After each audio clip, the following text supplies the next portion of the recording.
Praise the lord. Masih Yeshu के बाबरकत, फतमंद और जलाली नाम में आप सबों की सलामती हो। अजीजों, खुदावंद आप सबके साथ, खुदावंद आप सबको बरकत दे।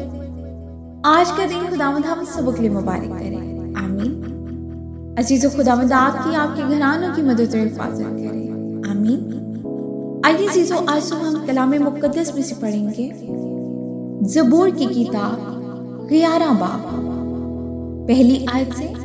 खुदावंद पर इत्मीनान, मेरा तवक्कल खुदावंद पर है।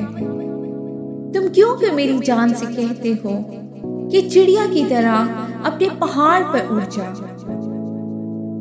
क्योंकि देखो शरीर कमान खींचते हैं, वो तीर को छल्ले पर रखते हैं ताकि अंधेरे में रास्त दिलों पर चलाएं।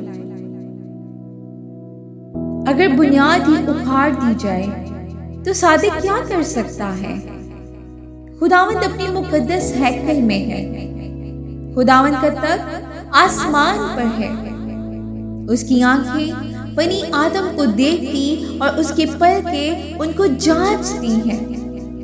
हालेलुया। खुदावंद सादिक को परखता है, पर शरीर और जुल्म दोस्त से उसकी रूह को नफरत है।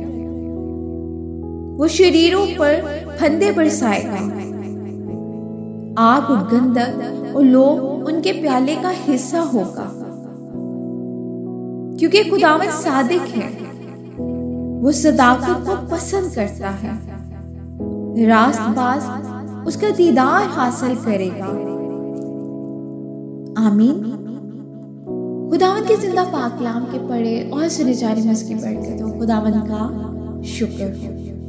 अजीजों, आज के कलाम के वसीला से खुदावंद हम सबों को बरकत दे और हम सब कलाम के पढ़ने या सुनने वाले महज ना बने, हम कलाम पर अमल करने वाले बने, आमीन।